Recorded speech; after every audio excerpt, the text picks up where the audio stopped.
Well, good morning, everyone, and welcome to the Four Persons. I'm John Benko, the founder. Our special guest today is Kyle Whittington. Kyle, how you doing today? Oh, living the dream. You know how it is. So I'm really interested in this particular program. Our apostolate is only a few years experiencing, rapid growth right now in terms of at least our visibility and everything. But we are interested in getting to the next level. Mm-hmm. And I understand that that's what you kind of help Catholic apostolates grow using the new modern technology and everything. So why don't we start there? Give us a broad view of exactly what it is that you offer and how you help groups like ours. Sure. So I guess helping apostolates is kind of just an expansion from our core mission, which was kind of happened by accident last year with the Catholic Creator Conference.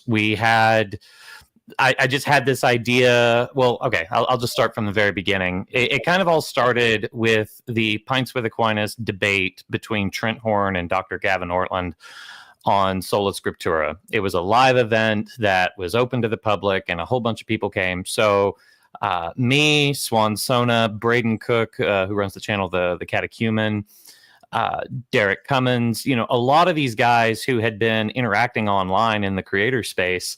This was the first time we got to meet each other in person, and it kind of felt like a family reunion or, high school reunion or something, where you got to see the buddies that you've made along the years and finally got to sit with them, eat with them, etc. And it was just a great time. Well, later that year, so that debate was in March, and in November, I moved to Steubenville, and it was a great time. And then I thought, hey, we should do that same thing, but just explicitly get the creators together just for a good time. Even if it's not, a big production, even if I literally in my head, I thought it was going to be about 12 guys who's going to show up, and we were just going to hang out at the cigar lounge for the weekend. Literally, I was thinking weekend with the boys at the cigar lounge. And that was it. That's all I expected it to turn into. I went on to Eventbrite and I made the little event and started selling tickets for $25 a pop. And that was just literally to get people. Oh, let's see here. Am I still there? Okay, cool. And that was literally just. Oh, it's all good. All good. So it was just to get people into the cigar lounge. So we did that, and I live in Steubenville. I regularly get to talk with Matt Fradd, or at the time I did. He doesn't live here anymore, but regularly got to talk to him, hang out. And I said, hey Matt, you're probably going to be hanging out in the cigar lounge. There's going to be a bunch of creators here. You probably want to be there. Would you just mind doing a Q&A for us? You don't have to prep anything. I'm happy to pay you for your time. And he, gracious as he is, he declined that, but he said, yeah, I'll totally do it. So he agreed to do the Q&A, and I was like, awesome, that's amazing. So I kind of announced it through my little small little channels, and that didn't get much traction. But later on, he asked, hey, Kyle, do you want me to just promote this? I'm happy to share it on my channel and Instagram and whatnot. Just make the graphic for me and I'll share it. And I was kind of blown away. It's like, oh, thanks, Matt. That'd be really cool. Well, all of a sudden after that, it exploded. I get contacted by Catholic Answers, and they say, oh, yeah, we want you to be in on this, or we want to be in on this because we think it's going to be big in a few years. And it's just, okay, all right, yeah. So Catholic Answers came. They sent a few of their guys who mostly work in the back, and then John Sorensen, the COO, he came as well. But one thing that happened in the immediate after Matt shared it was that we outgrew the cigar lounge, and we had to find a real venue to do this. And I reached out to the St. Paul Center. They were great. They had a brand new building. And whenever I approached them about hosting the creator conference, in their new building, their reaction was basically, oh, we had talked about doing outside events for people, but we never imagined it would happen this fast. So, but ultimately they came, and yeah, we sold out. It was a great time, and a lot of connections were made. We had some, Matt Fradd showed up, Dr. Alan Harrelson was speaking, and Mary Morgan came, and if you go to my X profile, it's in the pinned tweet. You can see all the people that were there, and it was a great time. And you can find my X profile at Catholic Kyle. That's where I am on like all social media platforms. But so you're on our Catholic links on Twitter, on X. Oh, beautiful.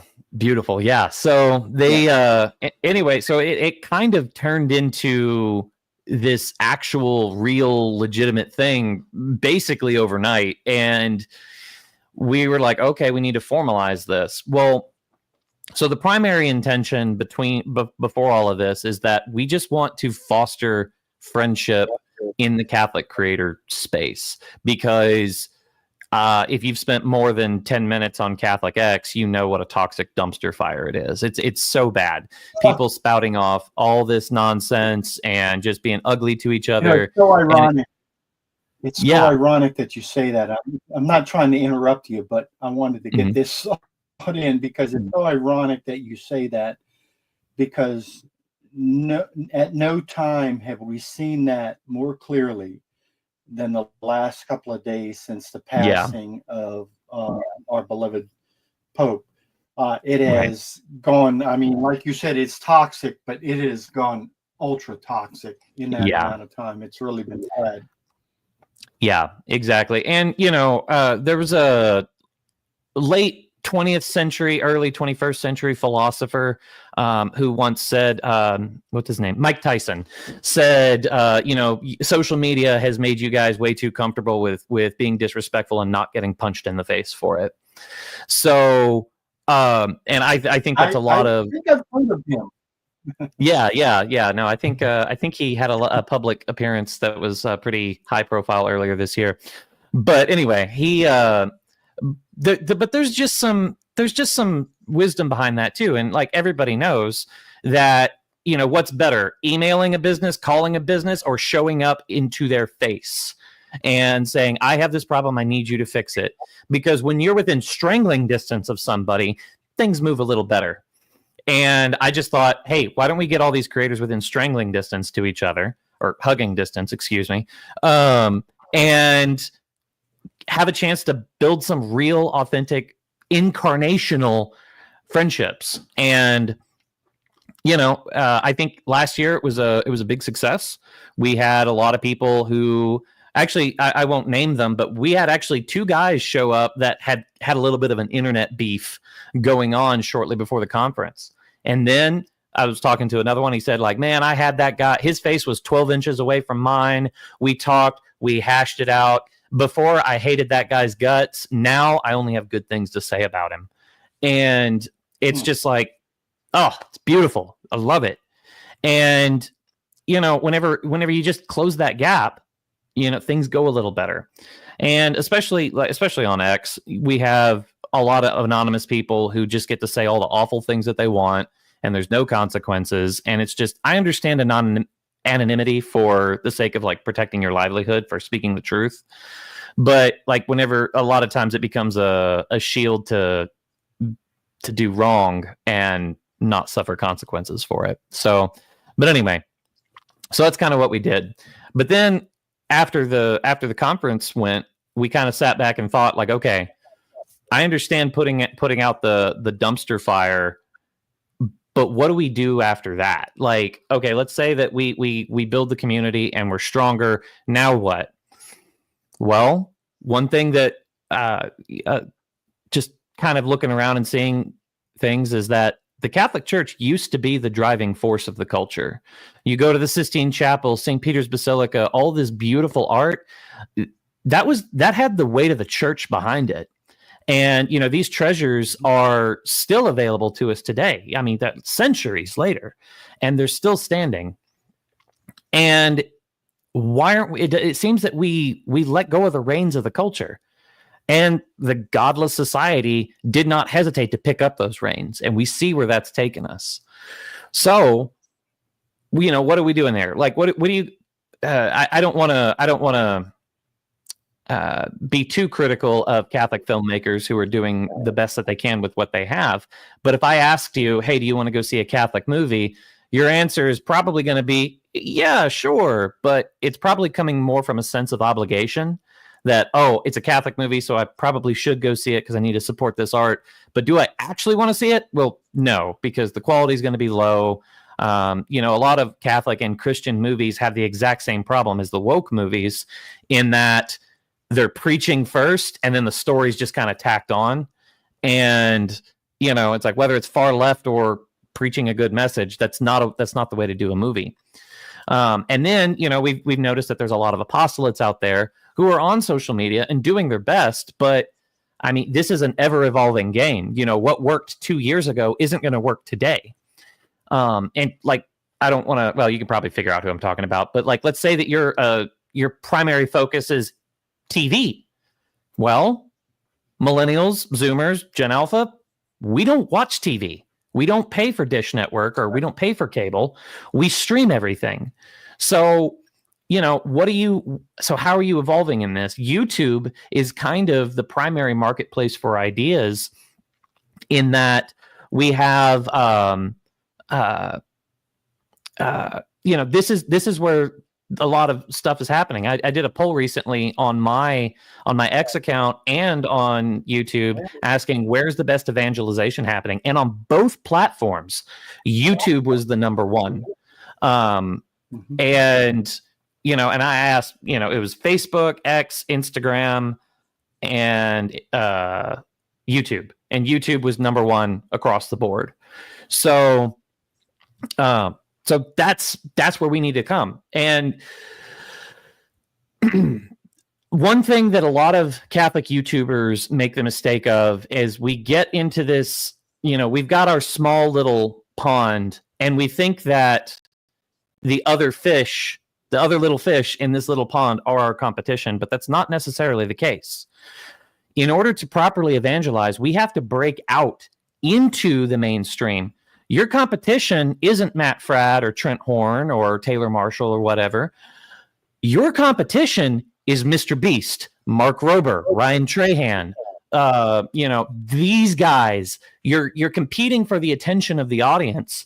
And if we're going to build the kingdom, we can't just evangelize only Catholics. While there is certainly a good part of that, guys like Matt Fradd and Trent Horn, Taylor Marshall, all these guys, they've found their niche, and for better or worse, they are they're rather influential in those circles. But really and truthfully, we need to be going out into the godless society and bringing these people in. So part of what we're doing here at Ipsum Audite is we are offering a free Discord community. So if you're on Discord, you can join in.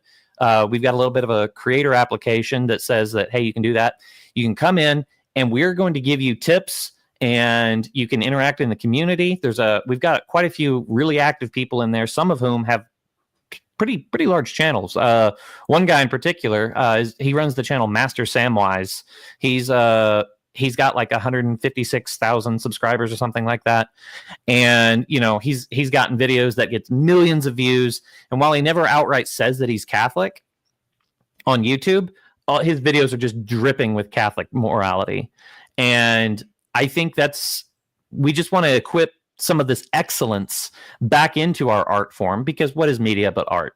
This interview, while your guest may be a little subpar, this is still artwork, right? So, so that's what we're trying to do. We're just trying to get people to like understand the platform and just kind of increase engagement. If I can throw any more buzzwords in there, I'll see if I can, but that's just kind of what we're doing. There. Wow. You just threw so much good stuff out there. I don't know where to even begin to respond, but I'm going to try and tackle it from this vantage point. The thing that jumped out the most of what you said is the technology is definitely changing. The way that we got I remember 20 years ago, Blog Talk Radio was considered cutting edge. Right. They just went under. They went under, and the reason why they went under is because they didn't adapt. They didn't. They didn't adapt to the changes. One of the things that I have noticed is that the window of time that you have to grab someone's attention with your message is not what it used to be. Yep. You better get that initial open door within that 144 characters, or you're pretty much, you're out of the game. Yep. Because things are moving so quickly, people's attention spans are so small because they're constantly moving from this thing to the next thing to the next thing to the next thing. And some of our media has been able to adapt and some haven't. And as a result, you get I don't want to say it's a large segment, but there is a segment of our apostolic community that's really looking for clickbait. They're really just out there trying to get clicks, and they will come out with a sensationalistic message, sensationalistic approach, and as you illustrated, it gets more and more and more toxic. We had a recent falling out with a group that, ironically, I formed in 2009. We had a falling out with them over disagreements over various things. One of them having to do with private revelation. Now, I'm a fan of private revelation as much as the next guy. I'm going this fall on a trip to Fatima and Lourdes and Rudabaugh, and so I believe that private revelation has a place. But Kyle, we have an element within our Catholic community that elevates private revelation above public revelation, and they often elevate spurious and questionable private revelations up to that point. And that is a one element of, when you talk about the toxicity, that's one element. Another element is what I call the holier than the Pope crowd. Okay, and I'm sure you're familiar with that group. So there is a danger of fragmentation within the Catholic community because of some of these fringe elements. How much do you see it as a role of what you're doing to kind of, I don't know, herd the cats back together in terms of, am I being clear in what I'm saying here? Yeah, no, I know exactly what you're talking about. Yeah, I've run across the private revelation crowd where they're always reading private revelation, and there's a practical thing to do. If you run across somebody like that, you can just simply ask, okay, the private revelation, okay, obviously nihil obstat, there's nothing offensive in this in the church, but that's all well and good. Have you familiarized yourself very intimately with public revelation yet, though? I had a guy that I went to church with, and he was telling me about all these different private revelations that he was really into, and I asked him, have you gone cover to cover with scripture yet? And he went, well, no. And I'm like, okay, do that first, because that's actually binding to you. These things are like extra things that you can pick up if you so choose, but that doesn't mean that like you that you can't bind other people to this, because the church doesn't bind us to it. So the role that I fill in this honestly, though, is to get to know these people, become friends with them, get their cell phone number. It sounds really simple, but like, have their cell phone number, because, you and I have both seen very public spats between personalities, and every single one of them, I think to myself, man, how much better would this situation had gone if this person had texted this person instead of tweeting about it or making a response video about it. And, I know both of these guys well enough to know that, like, yeah, they don't have each other's phone numbers. Like, I know that that's not the case. So, so what I'm wanting to do is just strengthen those bonds of fraternity, because you cannot have fraternal correction without fraternity. Everybody says, oh, I'm offering my fraternal correction to the Pope on my Facebook page, of whom the Pope is not on. Like, it's just like, okay, why are you really trying to correct, or are you just trying to essentially virtue signal? Like, oh, look at me, I dislike the Pope and I'm decrying this. And it's just like, okay, but what to what end? So yeah, exactly. So yeah, it's like, it's interesting that you kind of showed your hand there in a very subtle way, and I love the subtle use of language.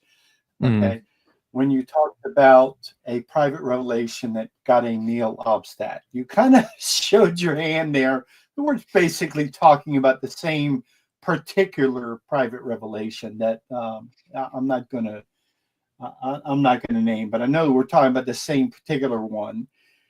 And I love your point. Okay, it's a nihil obstat. Okay, so there's nothing egregiously, particularly objectionable about some of the messages. Okay, all right, great.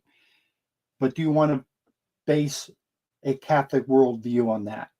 Or do you want to base a Catholic worldview on the catechism and the doctors of the church and the early church fathers, and that's what you should be basing your Catholic worldview on? And the problem that I have is, like I said, when you get into the clickbait crowd, now you got people that are actually willing to kind of bend the rules. They're willing to slander other people. They're willing to plagiarize material. They're engaging in some very uncharitable.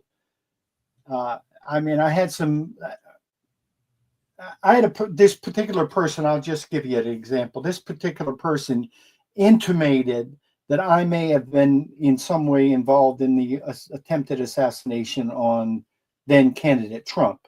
That's how ugly this got. Okay. And that's so far out in left field, but yeah, this is the kind of toxic atmosphere that you were talking about. Where is this coming from?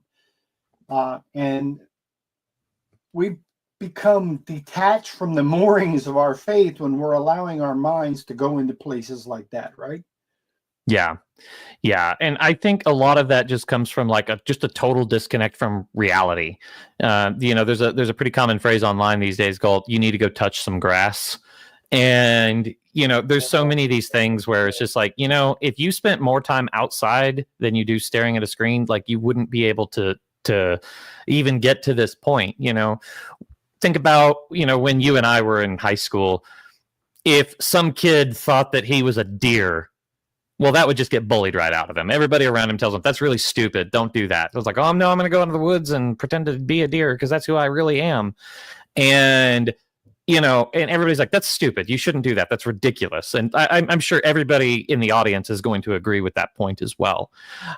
But now you can go online and you can find an entire support group of people who think that they're a deer, and you just kind of withdraw from the community into this further and further disconnected from reality. And I can't tell you how many times, because, like, not to name drop, but like, I'm pretty good friends with some pretty big names in the Catholic sphere. I've got their cell phone numbers. I communicate with them pretty regularly, and I'll see somebody online speculate on the intentions of this person. It's like, well, this person's just trying to do this, or, oh, well, I know the real intention is this. And it's just one, I can tell that this person's never talked to, let's say, Matt Frad, for instance. Is I can tell you've never met Matt, because if you knew anything about him, you would know how ridiculous what you are saying. It's like it's not reality. It's this is what you've got in your own head, and it's completely disconnected. And I've even had some people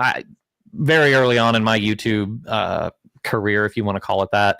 I got involved in I made a mistake, and people were saying things about me. It's like, oh, he's just trying to do this. They're paying him. And it's just like, buddy, you don't understand how insignificant no one would pay me to do what I did. And nobody did pay me. I didn't make any money off of this. I don't know what you're talking about. So whenever they say, oh, it's just about the money. And it's just like, a lot of times in those situations, it's just like, you say that, oh, they did it only just for the money. And yet I can usually in those situations, that person probably lost money on that. So it's like, that's not what it was. But kind of like the same accusation that the priest had, the stipend for the priest that does a mass for the dead. Right. It's just a money make. If you knew how little money that it made in that type of a situation. Yeah. Yeah, well, and we've already gotten accusations because we're doing the Catholic Creator Conference. Last year, the tickets were $25 because I didn't want to raise the prices after our expenses went up. This year, they're $500. We're also doing a lot more, and I don't want to give too much inside knowledge into our books, but basically, we are on track to be a little above break even. And last year, I'd love to go. I can't get the time off, so that's yeah. For me, the cost is not the prohibitive thing. It's getting the time off from work. Yeah.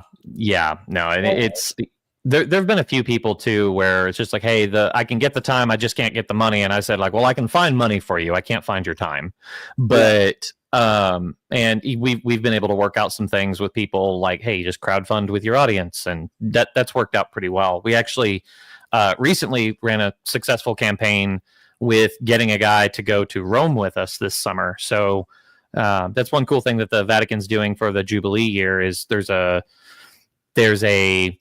Jubilee for digital missionaries and influencers, and we got kind of invited to go on to that. So literally the day the conference ends, we're heading to the airport and going to Rome for this. So that's going to be a wild weekend. But yeah, no, but like, people were saying like, oh, you're just trying to make money off of this. Is like, I'm trying to cover my expenses.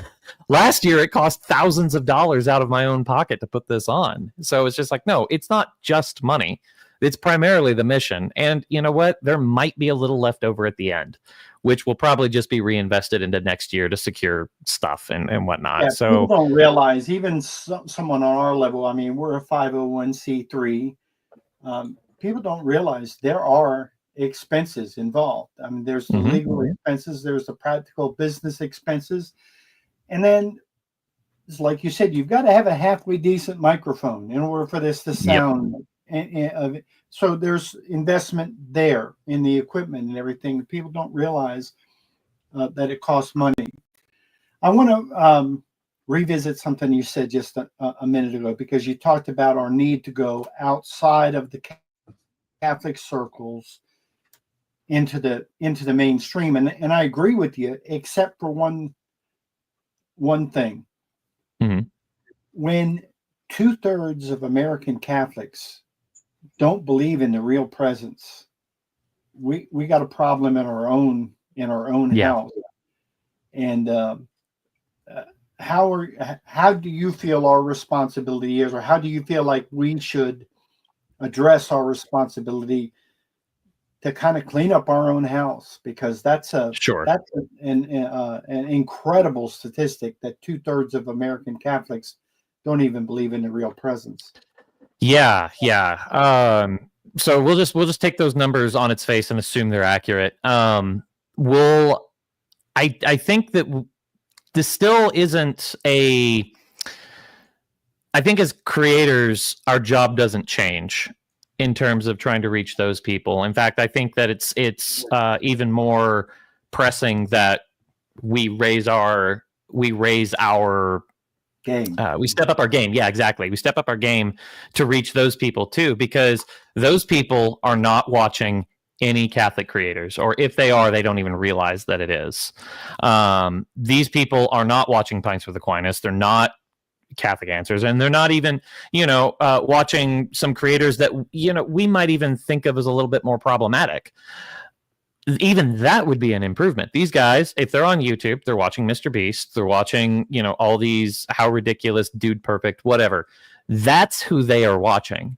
So we got to step up our game to start competing with them in order to reach even the people in the pew. Now, that being said, content creation isn't the only tool in our toolbox. A lot of this is going to be work done in the parish. And, I'm a military man, so I'm very big on leadership. Everything rises and falls on the shoulders of leadership. So you got to have a priest that's at least supportive of the community. Now, that being said, that doesn't mean that it's just all on your priest to do it. I have led events within my parish before, and I can tell you one of the best. So first thing you need to do is you need to have your priest over for dinner. Especially now that it's the Easter season. If you've been saving that bottle of whiskey or bottle of wine for a special occasion, when your priest is over at your house, that's the occasion you've been waiting for. Break it open, fix the best meal. If you got a grill, you need to make the best steak that you've ever made in your life. This is a man who has dedicated his life to bringing people back from the brink of hell and into the body of Christ. So this is the guy that, if you see a military man in uniform, you say thank you for your service. Well, that needs to go 4 times more for the priest. Good or bad priest, because bad priest is still a type of priest. But have him over, get him familiar with you, because if you just to show up, like especially if you're new and you just show up, it's like, hey, I want to do all this, he's going to go, yeah, probably not, because he doesn't know you. So get to know him, invite him over, and then you can start trying to say, hey, I want to do a men's night. March 19th, that's the Feast of St. Joseph. I want to do a men's night, and I want to have, I don't want this feast day to go uncelebrated. So have these things. And, some of these guys out here that are watching this, you might have a little bit more expendable income than others. Let me give you the secret to having a successful event where you're going to have Catholics, non-Catholics alike show up. You need 2 ingredients: free food, free alcohol. Everybody will show up to it. Like my own conversion started literally, I'm embarrassed to admit, well, not terribly embarrassed, but the tipping point for me and my conversion to finally show up to a Catholic church was a promise of free pizza. I mean, I was a stupid 16-year-old kid at the time, but still, the free pizza, I'm there. So have free food available, have free alcohol, get your beer, get your, have a couple of bottle of whiskeys out, and the men will show up. Ladies, I have no idea how to plan an event for you. You guys, y'all just have to figure it out. And if you have any ideas, let me know. But you start building this community, and maybe this guy who's been sitting in the pews, who doesn't really believe in the real presence, he shows up to this event primarily because he's interested in the free food and the free alcohol. But what he's going to find in there is fraternity and friendship. And John, he might become friends with you. And now, once you get past that surface level friendship, which is mostly just small talk, you can start talking about some of the more real important things. There is no magic wand that you can wave and then just have, I meet a stranger on the street and we immediately start talking about the real things. People on Instagram say like, I don't want to know how the weather is. I want to know what drives you. And I'm like, well, I don't know you, so I don't want to share that with you. So you build the fraternity within the parish, and then you can start getting to the real meat and potatoes of things. And that's how we're going to do this. And as content creators, I guess it's a twofold thing. It's like, one, we can encourage, we can step up our game, start making excellent content. One of my things is that I want the next Mr. Beast to be a faithful Catholic. And we're a long ways off from that, but the biggest YouTuber on the planet needs to be Catholic, and that needs to be a huge goal of ours, and that's one of our missions. But then also, if you are a Catholic creator, mostly just speaking to Catholics, you need to encourage these types of like real life not just online community things to strengthen everything. Yeah, it's interesting because you can have the best, most appealing YouTube channel, and I see some that they do some really incredible things with the graphics and the presentation and the sound and all that. All that doesn't mean anything if it doesn't have the right message behind it. And the right message behind it is, and it's a fine line. It's a fine line to walk, because you don't want to get overly theological and bury someone, and you kind of see the eye roll type of thing.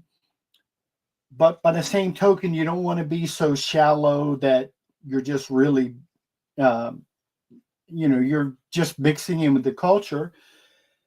And we're not doing a good job of meeting people where they are. And there's a lot of, even in our apostolate, we run across a lot of people, Kyle, that have been through unbelievable stuff. I mean, traumas, tragedies. On the 28th, for instance, I'll give you an example. On the 28th, I'm going to be interviewing a father of one of the victims of the Parkland tragedy, the Parkland school shooting in 2018. This has become a part of our culture, this kind of senseless violence, these kinds of, and it's caused a sort of isolation. And I really believe that is one of the problems that we're facing. That's one of the obstacles that we're facing, is that the churches, a lot of the churches have taken on this image of being ivory tower, disconnected, can't identify with me and my life and the things that I'm facing and everything like that. We have an opportunity through what we're doing to reach people in a different way, but it's still that same old, like you said, fraternity, that same old personal connection. It's just done in a different way, in a different medium, right?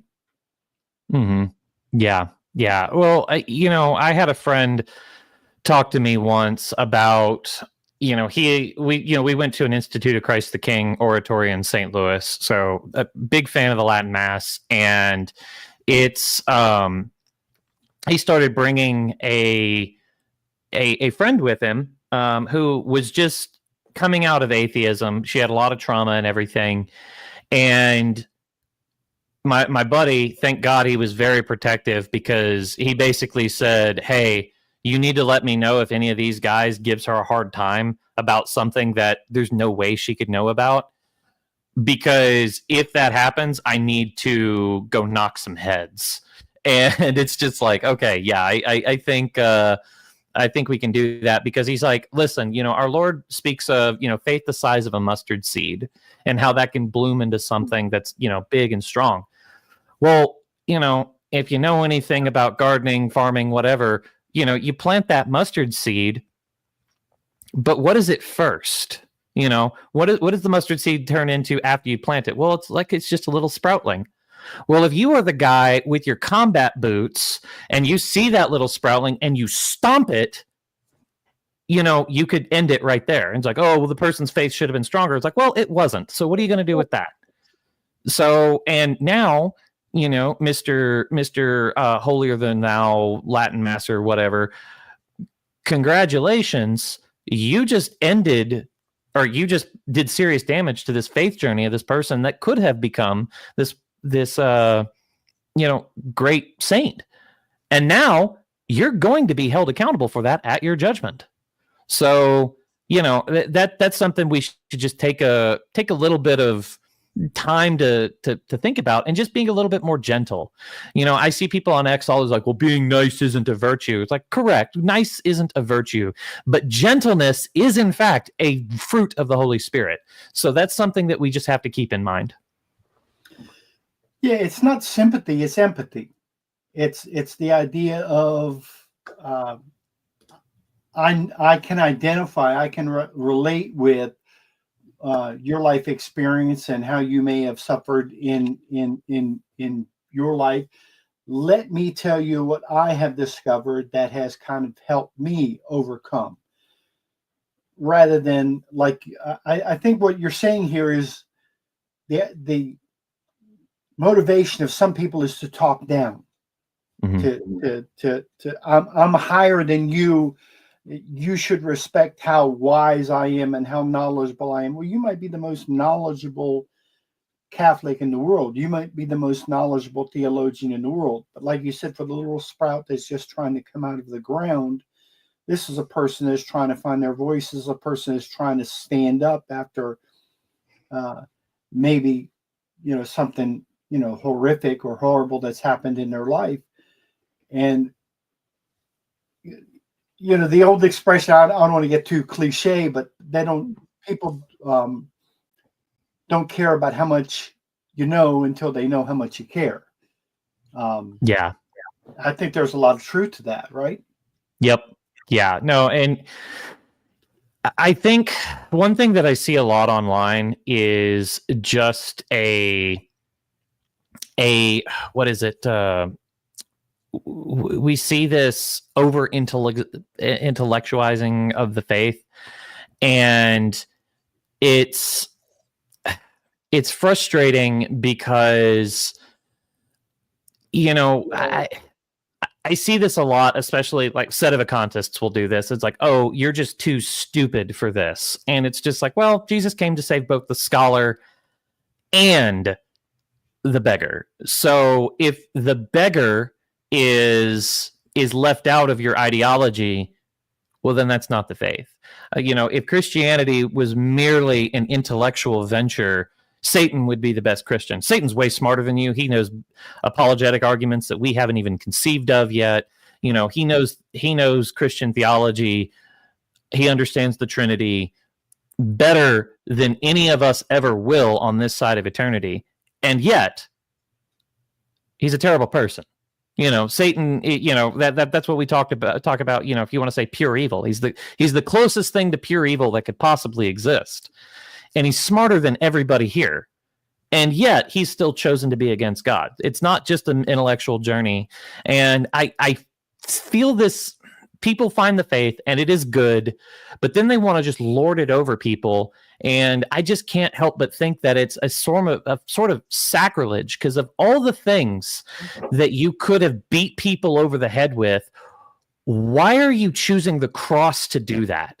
That's evil. That's sacrilegious, and you shouldn't be doing that. And once again, you will be held accountable for that at your judgment, because as one of the big brain smart people, you of all people should know better. Yeah. Yeah, you're exactly right. It's kind of like the opposite of Christianity, because as we go deeper and deeper into the faith, we're supposed to, who was it, John, that said, I must grow smaller as he grows larger. I must diminish and that is the paradoxical thing about our faith, is the more that we learn, the more that we read, the more we realize how much we don't know. And the old virtues of humility, obedience, kindness, empathy have been replaced, like I said, with clicks. Want to be the most, want to it's almost like there's a competition out there to say the most outrageous thing about the Holy Father, or to say that, well, I know the church says this, and this, but this private revelation over here says something different. And it's almost like Kyle, it's almost like a modern day Gnosticism, where so many people have this, oh, I have this secret knowledge. I have this secret knowledge that nobody else has. It looks like you're reading. Hold on, let me grab a book.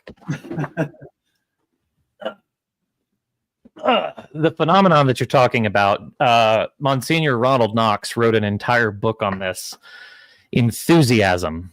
So basically, it's this tendency of pious people to find something and just kind of,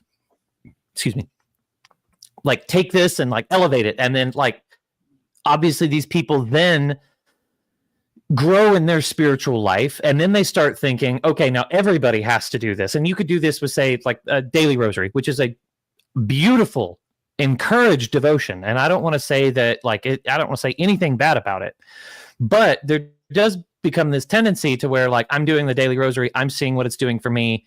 And then you start thinking, okay, if you're not doing the daily rosary, you're a terrible person. You're not a good Catholic. Well, it's like, okay, well, that could be the case, but not necessarily. There's tons of saints who never once prayed the rosary. So it's not required of you. It is highly encouraged, but it's not required. So then it becomes from the perspective of, let's say, the enthusiast. Well, now you're saying you're as Ronald Knox uses the term, co-religionists. You're looking down on them for not doing it, and then you become a little bit more zealous. And then because you're becoming zealous, the people around you are like, whoa, dude, chill out. And then what's even more is that those outside of the church are even looking at you saying, whoa, chill out. So now to the enthusiast, the atheist, and the guy sitting next to you in the pew are saying the same thing of saying, whoa, chill out.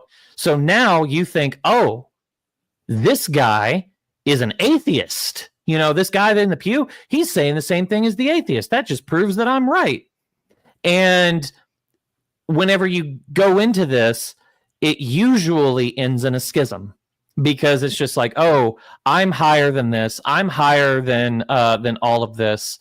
And so now your good devotion, daily devotion to the rosary, which once again, still encouraged, has now led to you leaving the church. And it's not because of the rosary, it's because of your pride. So pride is by far the deadliest of the 7 deadly sins. If pride can knock Satan out of heaven, it can definitely kick you out of the church. Not only, I would agree with you that not only is it the most dangerous of the 7, but I would go so far as to say it's more dangerous than the other 6 combined. I would go that far, because it's interesting, because the falling out that I had with this one particular apostolate that I used to belong to, that I will not name, but it all centered around that. It all started with our disagreement on this one particular private revelation, right? And it really started with fraternal correction. It started with, okay, you want to believe in this particular private revelation, or you want to put stock in this particular private revelation, you certainly have that, you certainly have that prerogative, so long as you're willing to stay in the boundaries that the church prescribes. You can't promote a private revelation that's not approved by the church. You cannot say that it's of supernatural origin if the church has not made that declaration. And you certainly, and when the church has come out and condemned certain private revelation, there's certain private revelations that the church has gone past the point of saying, this is not only not approved, this is condemned, this is a negative judgment. You're certainly not allowed to promote those. The Baysides, the Maria Divine Mercies, those. You find people that are continuing to promote these revelations that the church has said are heresy. They're condemned. And it kind of just sprouted out and out and out. And from that, and it all rooted from just this sin of pride, where a person cannot stand the idea of being corrected. You're making a mistake. You're wrong. What you're doing is incorrect. What you're doing is against the nature of the church. And if you can't be corrected, if you're not subject to being corrected, how can you ever expect to grow as a Christian? Every single one of us is subject to correction. Every single one of us is going to get it wrong at one time or another. But if you're not subject to if you let your pride take over, that's when that's when you go off the rails. And one of my favorite stories, one of my favorite saints is Saint Bernadette. And what I really love about the story of Saint Bernadette is how the world viewed her.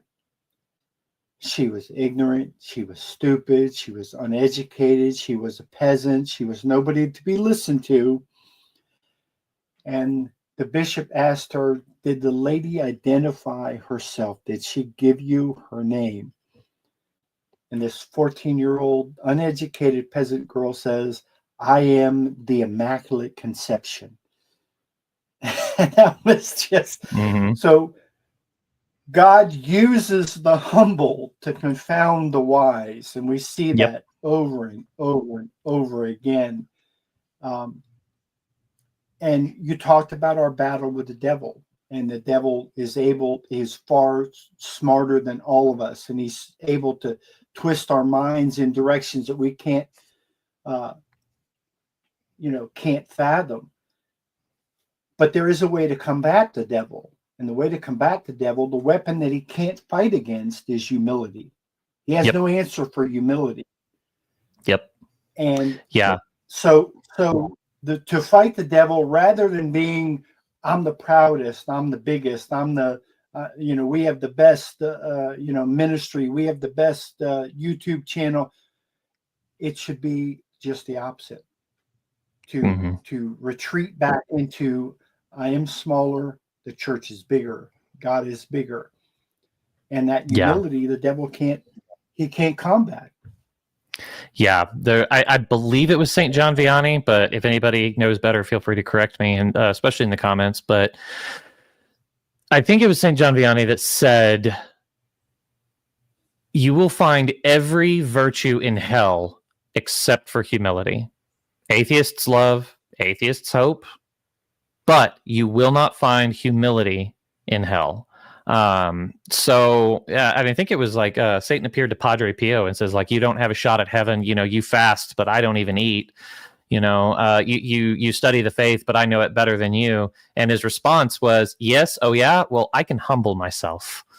And that's, and there's something that Scott Hahn has said. I don't know if he put it in a book or if this is something he tells the class, that if you go look throughout Scripture, there is this theme of God opposes the proud even when they're right.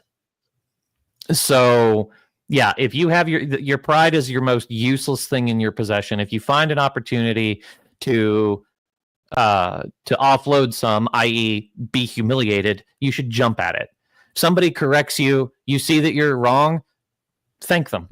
That was probably one of the most valuable lessons that I picked up whenever I was in the Air Force, because one thing in the military is that our uniform requirements are very, very strict, and it's really easy to just miss a small detail, like the buttons on your back pocket.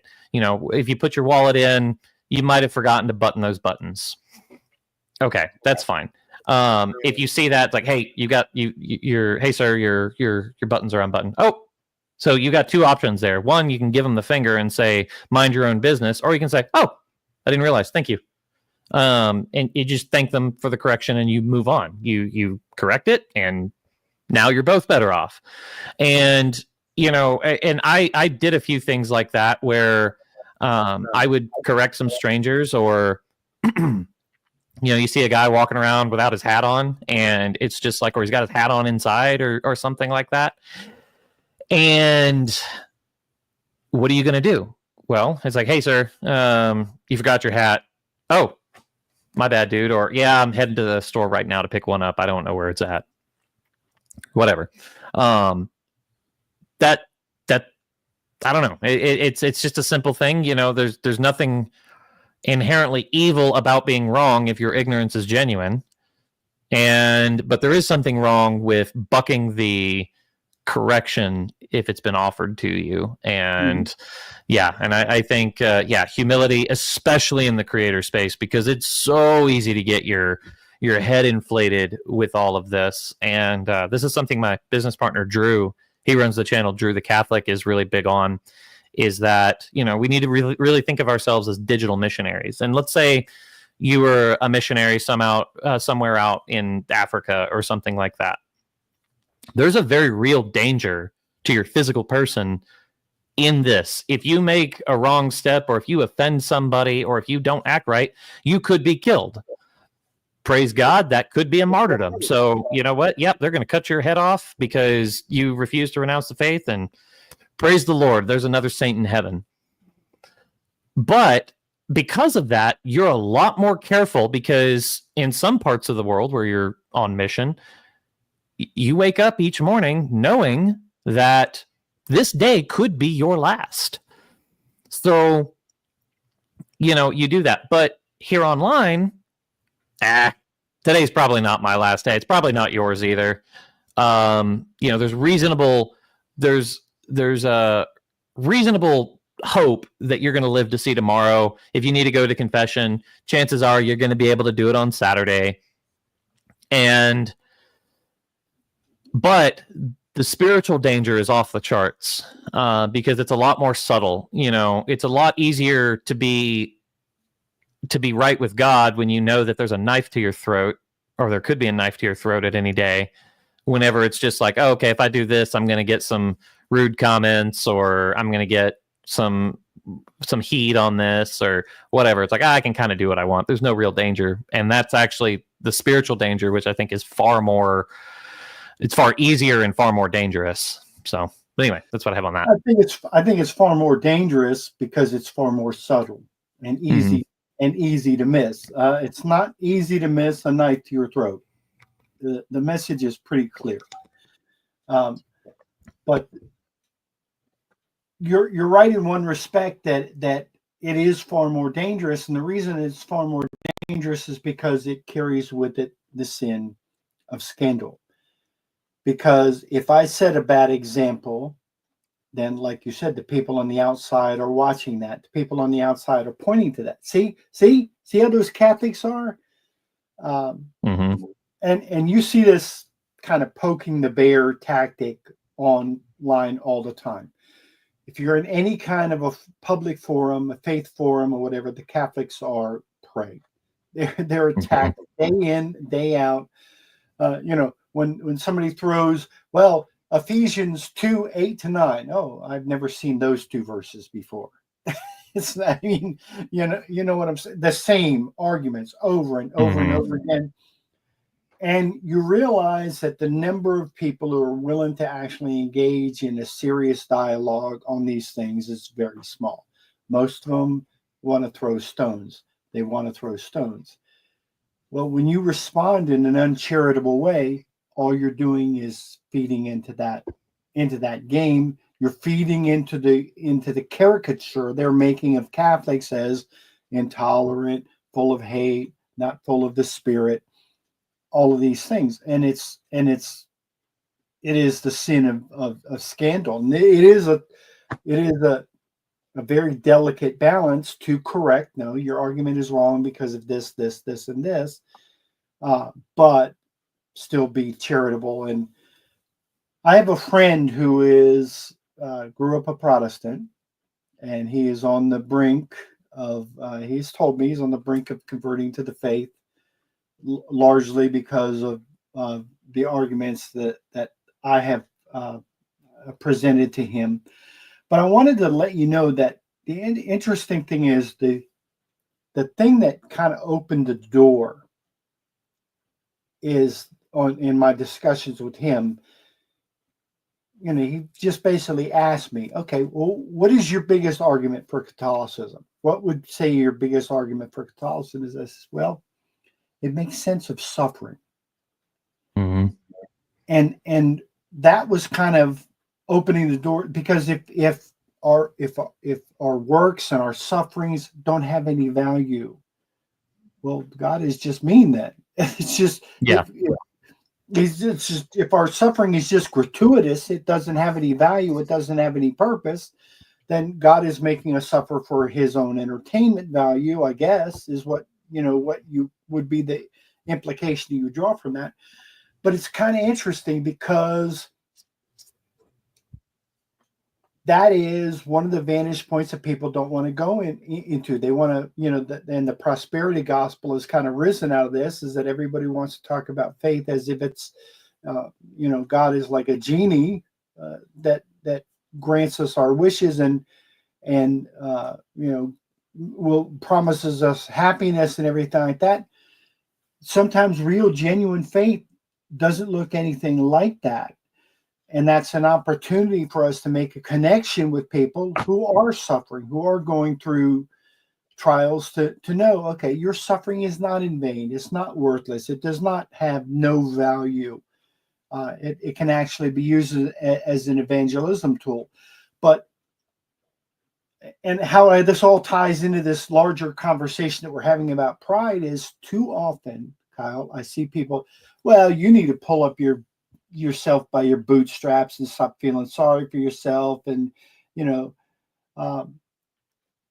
again, that lack of empathy. And if you don't have any empathy, if you don't have any sympathy for the downtrodden and the suffering and the marginalized, you're not radiating Christ. Yeah. Yeah. If that person's not feeling the love of God coming from you, chances are you're doing something wrong. It's that's the entire thing. Like, what are we trying to do here? It's like, we're trying to bring the love of God to the people. And sometimes that looks, from the outside, sometimes that looks harsh. You probably shouldn't be doing that with a stranger, though. Because, I mean, if somebody's rude to me, like I've read a lot of internet comments. I used to be Trent Horn's assistant. I read a lot of things, and I can tell you, the moment that I start seeing accusations, insults, or whatever, I stop reading the comment. Some people will write these big walls of texts in the comment section. It's just like, you're just trying to, and I have no idea what he said after that, because I've already moved on. Because it's just like, nope, I'm not interested in the accuser. I have the Redeemer. So that's something that, like, we need to keep in mind whenever we're doing this. Instead of just insulting Protestants, instead of saying like, oh, you're not Catholic because you just don't like the idea of somebody being above you. It's like, well, there might be some truth to that. But also, if you don't know that person well enough, one, there's no way that you could even know that that's the case. And two, you don't know if you just struck a chord and now you've just made them dig in their heels a little bit harder. So yeah, there's so much that we do, but you can do all this angry nonsense all you want, and you will get clicks. You will grow a following doing that. But are you bringing the love of Christ to these people? Yeah. You just touched a nerve there, because it has been my experience, especially with the person that I was telling you about this. It's been my experience. Maybe not all. There are the prideful person out there. There is the person that's just trying to find an easy way to heaven. Okay. But I would have to know the person's heart to know who that person is. And God didn't give me that knowledge. Okay. But there is also the person whose heart is in the right place, who does want to love God with their whole heart, who is the victim of maybe some disordered arguments that they've heard in the past, that have kind of twisted logic around in order to make an incorrect doctrine appear appealing, appear correct, just because of the way that it was worded to them. And if you can get in that person's inner circle, you can frame an argument to that person in such a way that they have to look at you and say, I never really saw it that way. So I want to give you one perfect personal example of what I'm talking about. A Protestant said, I have an honest question for you. And I said, okay. He said, I just want to know, I just understand why you pray to Mary. And I said, okay. I said, I guess you kind of see that as a form of worship, right? And he said, yeah, I got to be honest, I do. I said, okay, all right, fair enough. I said, so let me unpack this for you. So I start talking to him about the idea of typology. And I start talking about the Exodus when they took the hyssop branch and they put the blood of the lamb on the doorpost and on the lintel, Mhm. made the shape of the cross. And I said, what is that a typology of? What is that pointing forward to? He said, oh, well, that's clearly pointing forward to the person of Christ. I said, exactly. I said, that is a typology. So, well, Catholics, we're big believers in typology in the Old Testament. I said, so let me give you an example. I said, Adonijah, who was the brother of the king, approaches the queen. Now, in the Old Testament, the queen was the mother of the king, not the wife. So he Mhm. approaches the queen, who is his mother and the king's mother. And then I'm breaking this right down from him from 1 Kings chapter 2. And I said, so Adonijah approaches the queen mother and makes a request, and the queen mother goes into the chamber of the king, and the king bows down before her, a bow of respect, not a bow of worship, has a throne placed to his right hand for his mother to sit upon. And I go through the whole story, and I said, so the queen mother was an intercessor before the king, right? He said, okay, but what does that have to do with Mary? I said, I'm getting to that. And I could kind of see as I'm working through this, Kyle, that he had never made the connection. He Mhm. never had the opportunity to make the connection. I said, so when the angel Gabriel appears to Mary, what does he say to her? Well, it says that she would have a son and her son would be the Son of God. I said, yeah, but what else does he say? He says, your son will sit on the throne of David, his father. Mhm. Okay.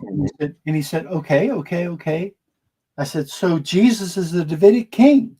And he said, okay. He said, I'll buy that. And then I just looked at him and said, well, then who is the queen mother? And Kyle, I've known this guy for 40 years. I saw an expression on his face that I've never seen before. And he was silent for one of the few times that I've known he was silent. He had never heard an argument like that. And you could see that it had an impact.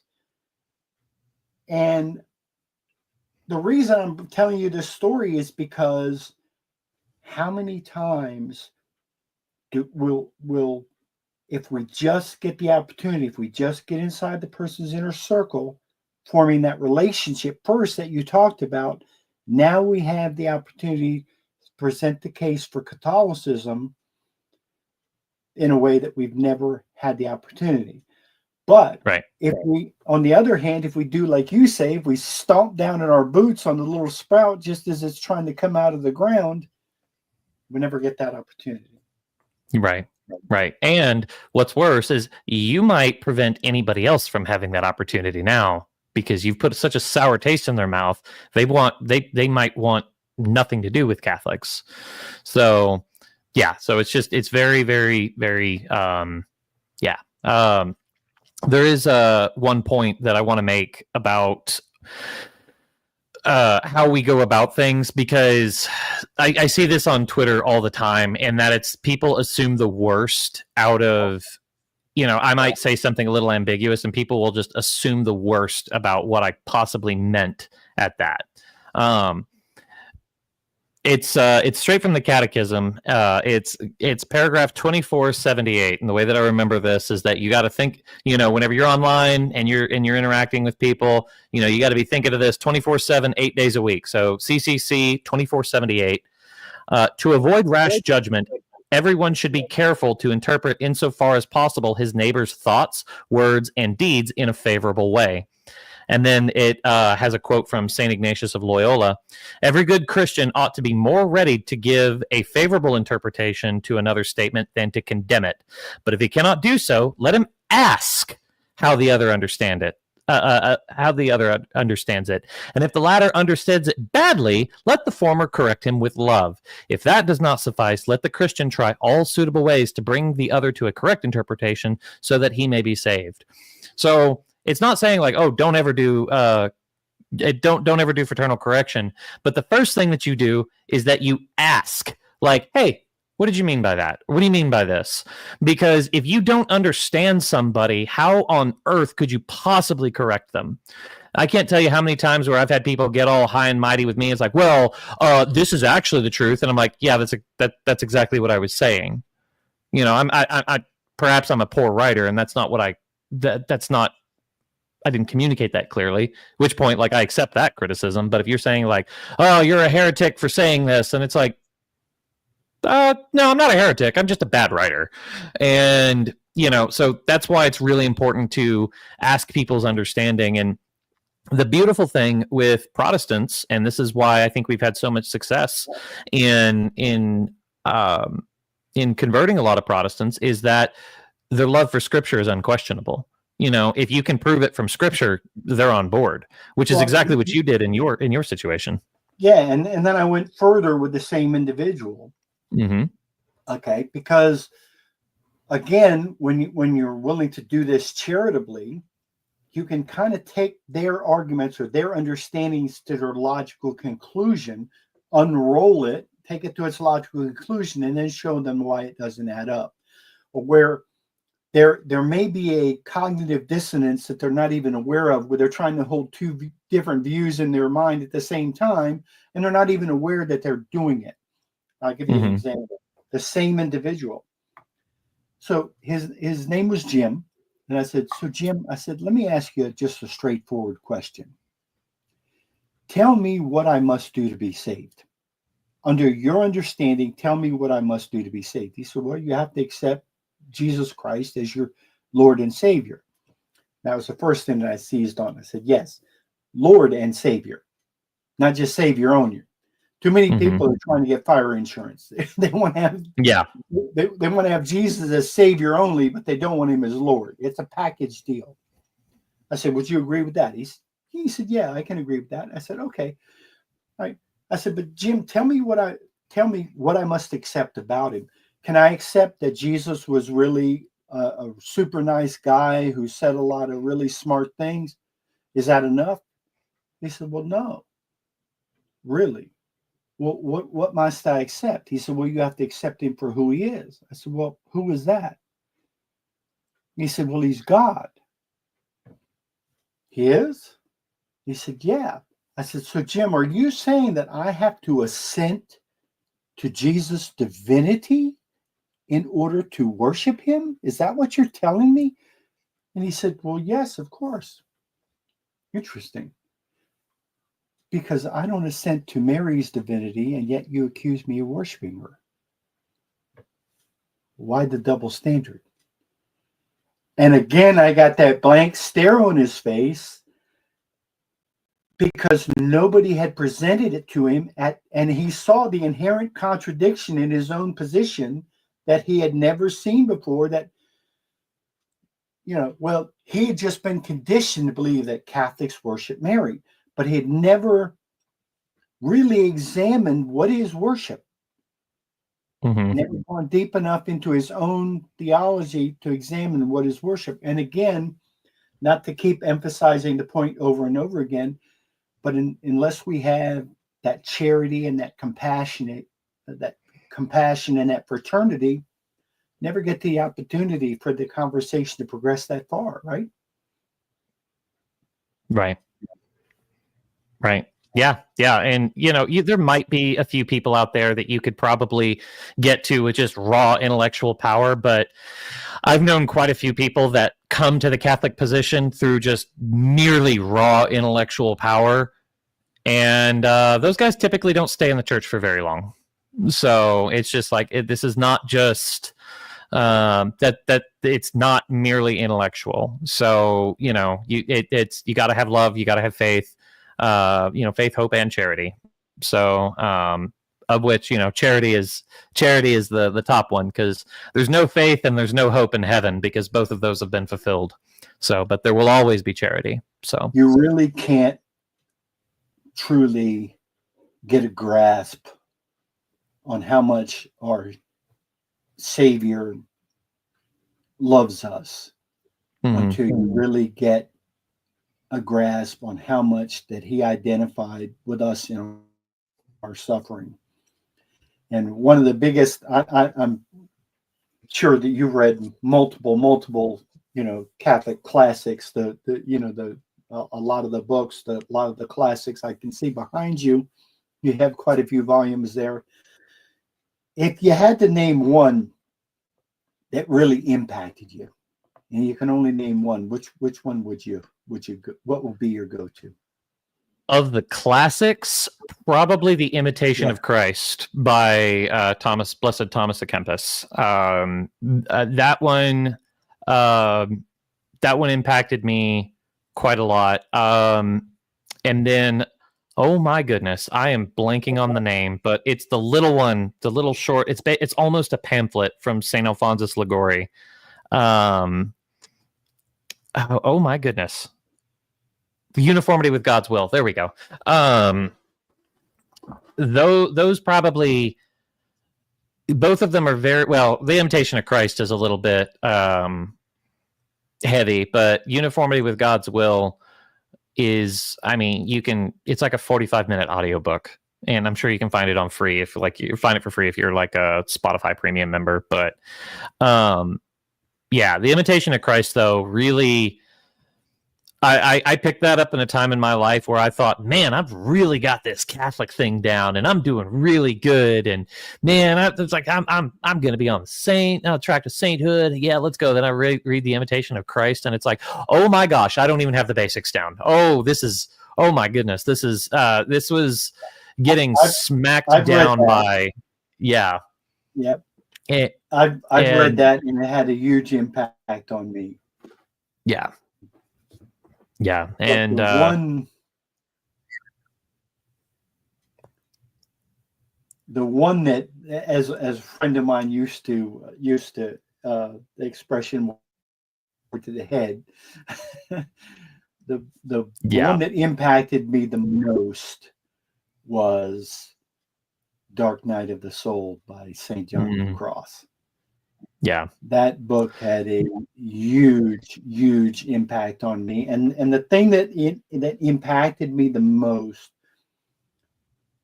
because Kyle, I remember as a young man, I remember in my early age, when I was a teenager, when I was a young man, one of the theological things that I wrestled with, I accepted it on faith, but I wrestled with it in terms of understanding it, was how Jesus could cry out from the cross, my God, why have you forsaken me?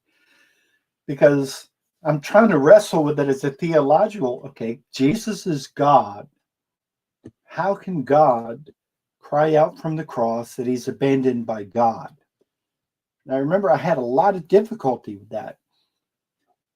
And St. John of the Cross explains how in some deep, mysterious way, Jesus veiled his divinity in some way in order to totally immerse himself in the suffering of humanity, so that he could relate to that deep suffering, that deep, soulful suffering of feeling that you've been abandoned by God.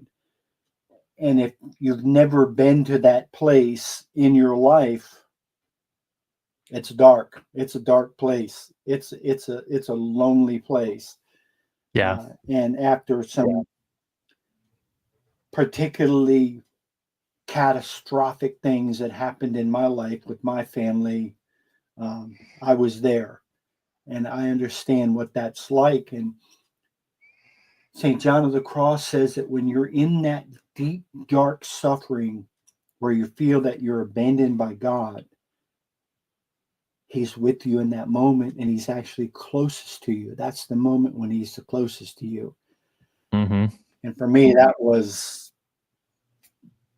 boom. That was just like, what kind of God do we serve? It just took my faith to just, he's so much bigger than we can even try to contemplate. Christ is so much bigger than we imagined, and his love for us is so much bigger than we imagined. and you can't help but be small in that moment. You can't help but be humble in that moment and realize it's impossible for me to grasp the love of Christ. I can understand it to a level where I can articulate it to somebody else and try and explain it to somebody else, but comprehending it, it's beyond us. Mm-hmm. Yeah. Yeah. No, it's beautiful. Yeah, I haven't gotten around to reading that one yet, but it's on the list. You should say, like, I've got a bunch of books behind me. I was like, yes, well, buying books and reading books are two separate hobbies. Yeah, it's kind of interesting that you say that, because when I was 12 years old, I was in a sledding accident. I was almost killed in a sledding accident. I had a severe head injury, and one of the results of that injury is I developed what's called an nystagmus with my eyes. I don't know if you ever heard that term before, but it causes the eyes to do this when something moves out of the field of vision.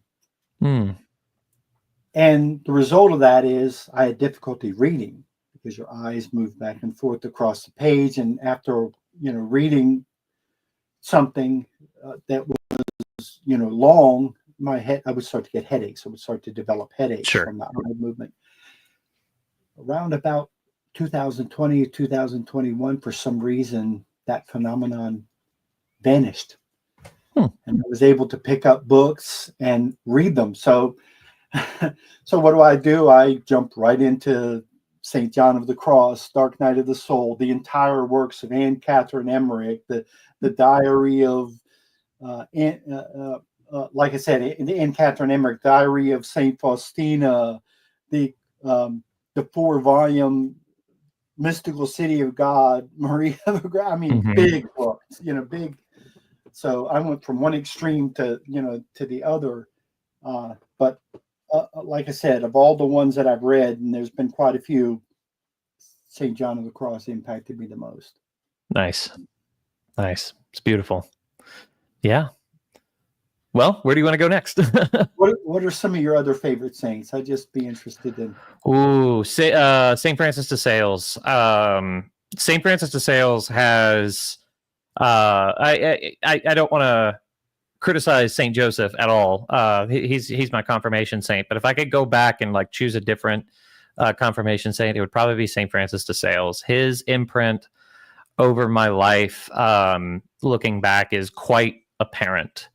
Because, well, one, I was born on his feast day of January 24th, and I was converted. I developed a love for apologetics, specifically in the context of contra Protestantism, and that was also one of his primary fields of interest as well. So.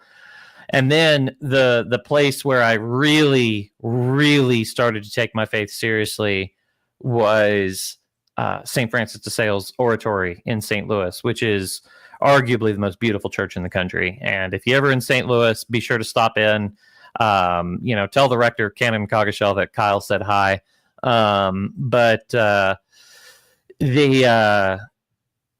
Yeah, and then I read, as far as apologetics go, if you're going to be doing Protestant apologetics, you need to read the Catholic Controversy.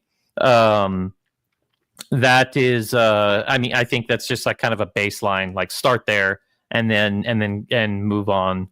But St. Francis de Sales is by far one of my favorites. Another one is going to be St. Benedict. The monastic tradition is something that I absolutely love.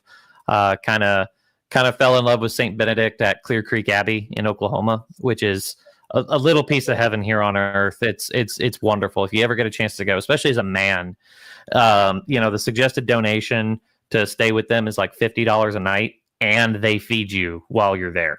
And and it's wonderful. You get to pray with the monks. If you want, you can work with the monks. I took 2 friends there, both of whom eventually became Catholic. And one of them in particular said that it was his trip to Clear Creek Abbey where he made the decision that because he was kind of on the fence between Catholicism and Orthodoxy, and it was at Clear Creek Abbey that he was just overwhelmed with a sense of peace, and he's just like, okay, this is home. I need to become Catholic, and then praise God, like the following Easter Vigil, he did. So, Saint Benedict is awesome because just revitalizing the monastic tradition in the West has been amazing. And I think that especially with like the Our Lady of Fontgombeau communities, such as Clear Creek Abbey, they're starting to see quite a bit of growth. So I'm excited to see that. And then St. Peter. St. Peter was I won't go into the details of this, but we had an encounter with St. Peter whenever it came to the Catholic Creator Conference, and it was quite shocking to me, because this was the first time in my life that I realized that St. Peter was more than just an apologetic point, and that he's a saint in heaven who's still alive, who's still interceding for the church. And we didn't choose to make him the patron saint of our efforts. He kind of invited himself, and I'm not going to turn him away. So, I guess those St. Francis of Sales, St. Benedict, St. Peter. Those are probably the top three for me. Well, this fall I'm going to have at least somewhat of an encounter with 16 different saints. Beautiful. In my pilgrimage that I'm going through in Portugal, Spain, and France. I'm going to visit the tomb of St. Thomas Aquinas, for example, St. Teresa of Lisieux, Teresa of Avila, John of Avila, John of the Cross, Anthony of Padua, St. Bernadette, St. Catherine Labouré, St. Vincent de Paul, just so many. It's a treasure trove of saints that we have to draw on, and everyone can choose their own little favorites. It's like what you said earlier today about the devotions.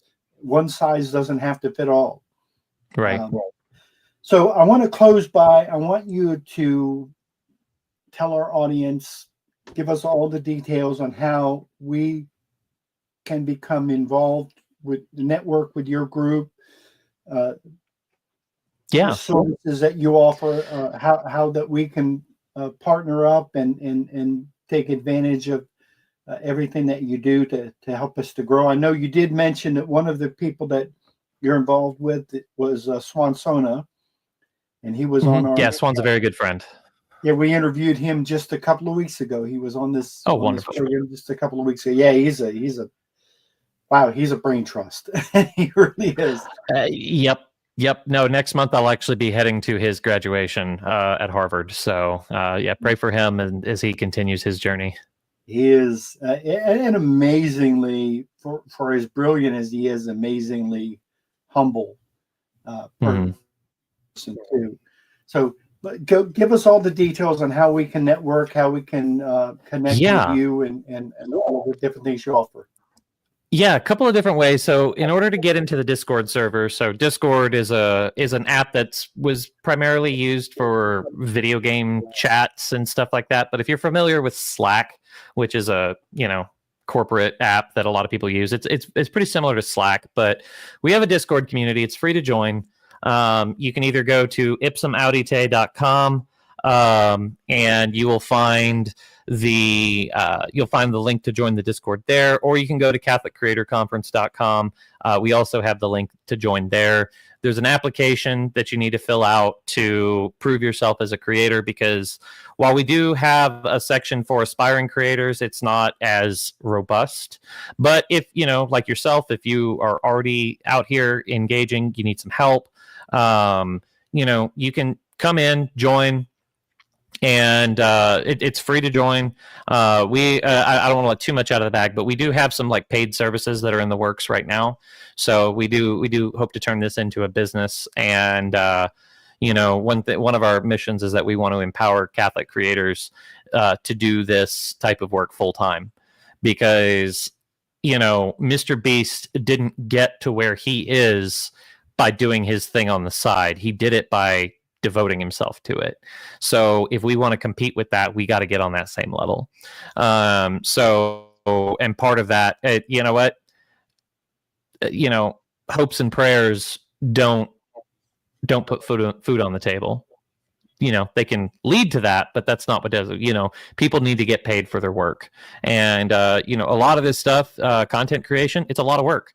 And for most of us, for not a lot of money. So we want to try to empower people to do that. And we'll have classes and courses available for that at a later date. We haven't developed those yet, but those are in the works. But yeah, CatholicCreatorConference.com, ipsumaudite.com.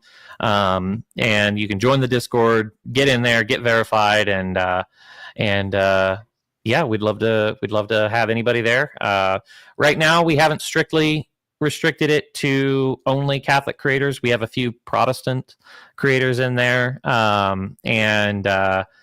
it's just good interaction stuff. But yeah, so if you want to get involved, do that. And you can follow me.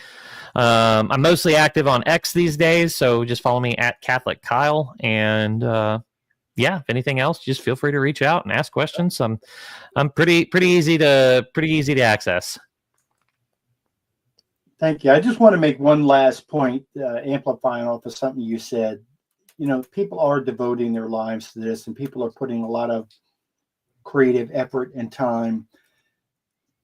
When people plagiarize other people's stuff, if Kyle puts out something that is, he writes an article that engages you or inspires you in some way.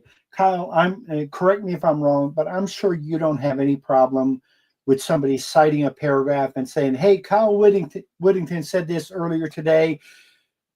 And quote the paragraph and say, for a link to the full article, here it is off of his website, sure, giving proper citation, what have you.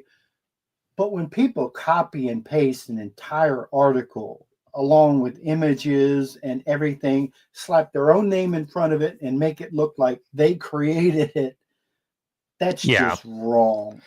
It's theft and deception. Thou shalt not lie, thou shalt not steal. Yep. You're taking money away from, like you said, people are doing or trying to, and that's what we're trying to do. We're trying to get to the point where eventually, we're doing this full time. We know it takes a lot of time and a lot of effort in order to do that, but plagiarism is just not something that Catholics should be doing. And I just wanted to, get that public statement out there. Yeah. Well, God bless you. Plagiarism. Yeah. Go ahead. I'm sorry. Plagiarism is definitely bad, although I would like to draw the distinction between plagiarism and inspiration. If I write something that inspires you to build off on that idea, go for it. But obviously, especially on YouTube, what you'll see is people just posting clips from other people and not crediting it. And it's just guys, don't do that. Also, it's a good way to get yourself banned off of YouTube. But anyway, yeah, that's all I have. All right. Kyle, you've been very, very generous with your time. I know we kind of went over, and I want to thank you very much. And we will be connecting with you, and you've given me a lot of great inspiration, a lot of great ideas. Thank you so much. God bless you. Of course. All right. Thanks, John.